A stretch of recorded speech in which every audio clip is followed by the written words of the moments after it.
الحمد لله رب العالمين والصلاة والسلام على أشرف الأنبياء والمرسلين. أعوذ بالله السميع العليم من الشيطان الرجيم. بسم الله الرحمن الرحيم. يا أيها الذين آمنوا اتقوا الله حق تقاته ولا تموتن إلا وأنتم مسلمون.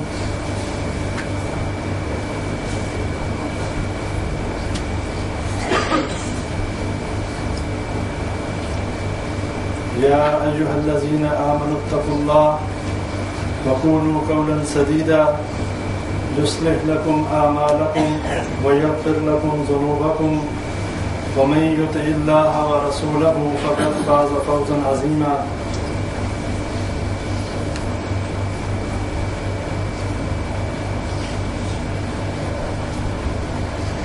پچھلے 2 دروس میں عقیدہ توحید کے حوالے سے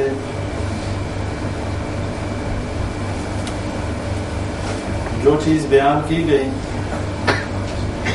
تھوڑا سا خلاصہ اس کا آپ بھائیوں کے سامنے رکھ دیتا ہوں کہ پہلے درس میں ہم نے توحید کی اقسام جو ہیں ان پر بات کی تھی کہ اس توحید کی اقسام کون کون سی ہیں. توحید ربوبیت، توحید الوہیت یا توحید عبادات یہ جسے کہا جاتا ہے، اور توحید اسماء و صفات. اس کے بعد والے درس میں ہم نے توحید کی فضیلت کے اوپر جو ہے بات کی تھی کہ جو اللہ تعالیٰ کی توحید کو سمجھنے والا ہے، جو اللہ کے ساتھ شرک نہیں کرتا، اللہ نے اس کے لیے کیا انعامات رکھے ہیں. اور اسی حوالے سے ایک حدیث آپ بھائیوں کے سامنے رکھی تھی جس میں نبی اکرم صلی اللہ علیہ وسلم نے حضرت معاذ بن جبل رضی اللہ تعالیٰ عنہ سے فرمایا کہ یا معاذ، کیا تو جانتا ہے کہ بندے کا اللہ پر کیا حق ہے اور اللہ کا بندے پر کیا حق ہے؟ حضرت معاذ رضی اللہ تعالیٰ عنہ نے فرمایا کہ اے اللہ کے نبی صلی اللہ علیہ وسلم، یا اللہ بہتر جانتا ہے یا اللہ کا رسول بہتر جانتا ہے، میں نہیں جانتا. تو نبی اکرم صلی اللہ علیہ وسلم نے فرمایا کہ اللہ کا حق بندے پر یہ ہے کہ بندہ اللہ کے علاوہ کسی کی عبادت نہ کرے، اللہ کے ساتھ شرک نہ کرے. اور بندے کا اللہ پر حق یہ ہے کہ جب وہ اللہ کے ساتھ کسی کو شریک نہ کرے تو پھر اللہ تعالیٰ اس کو عذاب نہ دے، یعنی اس کو عذاب دیے بغیر جنت میں داخل کر دے. حضرت معاذ رضی اللہ تعالیٰ عنہ نے کہا ہے اللہ کے نبی صلی اللہ علیہ وسلم، کیا میں لوگوں کو یہ خوشخبری سنا دوں؟ نبی اکرم صلی اللہ علیہ وسلم نے فرمایا کہ نہیں تو وہ اسی پہ توکل کر لیں گے.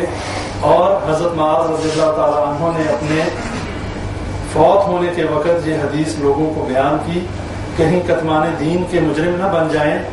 اس ڈر سے انہوں نے لوگوں کو یہ حدیث بتائی. اور یہ بات بالکل صحیح ہے کہ اگر کوئی شخص اللہ کے ساتھ شرک نہیں کرتا تو یہ بندے کا اللہ پر حق ہے کہ اللہ تعالیٰ اس کو عذاب نہ دے.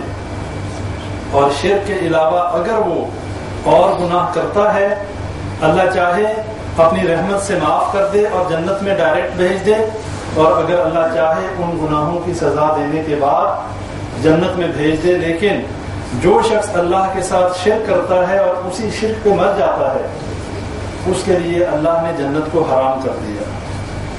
اس لیے یہ نقطہ آپ لوگ سمجھ لیں. آج ہمارا موضوع ہے شرک کے حوالے سے کہ شرک کیا ہے اور شرک کی کیا اقسام ہے.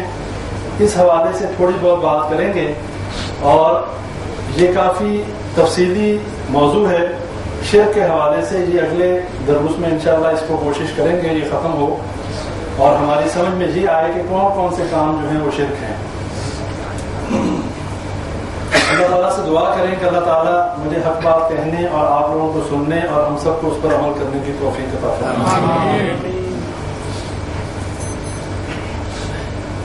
اللہ قرآن میں فرماتا ہے وَمَنْ أَحْسَنُ قَوْلًا مِّمَّنْ دَعَا إِلَى اللَّهِ وَعَمَلًا صَالِحًا وَقَالَ إِنَّنِي مِنَ الْمُسْلِمِينَ، کہ اس شخص سے اچھی بات کس کی ہے جو ایک اللہ کی طرف بلانے والا ہو اور اور عمل صالح کرنے والا ہو.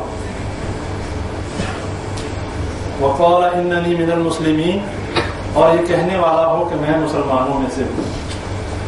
یہاں پر ایک ہمارے مطلب کی بات اس میں یہ ہے کہ سب سے بہتر بات اس شخص کی بات ہے جو ایک اللہ کی توحید کی طرف بلانے والا ہو. جتنے بھی داعیان یہاں پر بیٹھے ہوئے ہیں، جتنے بھی دین کی دعوت کا کام کرنے والے ہیں، ان کے لیے بھی اور ہم سب کے لیے کہ جب بھی دعوت دی جائے تو سب سے پہلے اللہ کی توحید کی دعوت دی جائے. اس لیے کہ ہم نے کلمہ لا الہ الا اللہ تو پڑھا ہے، لیکن یہ کلمہ پڑھنے کے بعد ہم مسلمانوں میں تو شامل ہو گئے، کیا ہم مومنین میں بھی شامل ہوئے کہ نہیں ہوئے؟ کوئی بھی شخص یہ کلمہ لا الہ الا اللہ محمد رسول اللہ پڑھ لیتا ہے تو وہ مسلمانوں میں شامل ہو گیا، اس میں کوئی شک نہیں. لیکن جب تک اس کے دل نے اس بات کی تصدیق نہیں کی، دل سے اس نے لا الہ الا اللہ محمد رسول اللہ کا مطلب اور مفہوم نہیں سمجھا تو وہ مومن نہیں ہے، مسلمان ہے، مومن نہیں ہے. اور اللہ سورہ یوسف آیت نمبر 106 میں فرماتا ہے وما یؤمن اکثرهم باللہ الا وهم مشرکون، کہ اکثریت لوگوں کی میرے اوپر ایمان لانے کے بعد بھی شرک کرتی ہے. اس کے مخاطب کون ہیں؟ اس کے مخاطب کون لوگ ہیں؟ اللہ پر ایمان لانے والے کون لوگ ہیں؟ ہم لوگ اللہ پہ ایمان لانے والے نہیں؟ جواب چاہیے. ہم سب اللہ پہ ایمان لاتے ہیں؟ نبی صلی اللہ علیہ وسلم کی رسالت پر ایمان لاتے ہیں؟ اس کے بعد ہم میں سے کتنے لوگوں کو یہ پتا ہے کہ یہ توحید کا معنی اور مفہوم کیا ہے اور شرک کیا ہے؟ اس لیے ہم سب الحمدللہ مسلمان ہیں، اور الحمدللہ جتنے لوگوں کو میرا حسن ظن ہے کہ ہم میں سے سبھی کو انشاءاللہ اللہ کی توحید کا فہم بھی ہوگا اور شرک سے ان کو شرک کی مذمت کا بھی پتہ ہوگا. انشاءاللہ اگر ہمیں اس کا فہم ہے تو ہم مومن ہیں، اور اگر معاذ اللہ ہمیں اس توحید کا فہم نہیں ہے اور ہمیں شرک کے بارے میں ان شرک لظلم عظیم کے بارے میں خبر نہیں ہے، پھر میرے بھائیوں ہم مومن نہیں ہیں. اور جنت میں جانے کے لیے مومنین چاہیے. مومن کلمہ پڑھ کے مسلمان ہونے والا اگر اللہ کے ساتھ شرک کرتا رہا اور اسی شرکیہ عقیدے پہ مر گیا، اللہ سورہ نساء میں فرماتا ہے ان اللہ لا یغفر ان یشرک بہ، میں اس کو ہرگز معاف نہیں کروں گا جس نے میرے ساتھ شرک کیا. کیا یہ مشرکین مکہ کے لیے یہ آیت ہے؟ کیا یہ آیت یہود و نصارہ کے لیے ہے؟ کیا اس کا اطلاق مسلمانوں پہ نہیں ہوتا؟ ہم سب اس میں شامل ہیں، وہ خواہ مشرکین مکہ ہوں، وہ خواہ یہود و نصارہ ہوں، وہ خواہ مسلمان ہوں. کوئی بھی شخص اگر اللہ کے ساتھ شرک کرے گا اور شرک کرتے ہوئے اس دنیا سے چلا جائے گا، اللہ نے کہا اس کے لیے جنت نہیں ہے، اس پہ جنت حرام ہے. اور جس چیز کو اللہ نے حرام کر دیا، اللہ کی بات بدلہ نہیں کرتی، اللہ کی بات بدلہ نہیں کرتی. اور نبی صلی اللہ علیہ وسلم سے شفاعت کے ہم دعوے دار بھی ہیں، اور انشاءاللہ نبی صلی اللہ علیہ وسلم کی شفاعت کے طلبگار اور امیدوار بھی ہیں. لیکن یہ بات بھی ذہنوں میں رکھ لیں کہ یہ اس کیٹیگری والا بندہ کہ جو شرک کرنے والا ہوگا، جس نے شرک سے توبہ نہ کی اور اس نے عقیدہ توحید کو سینے سے نہ لگایا، نبی صلی اللہ علیہ وسلم کی شفاعت سے بھی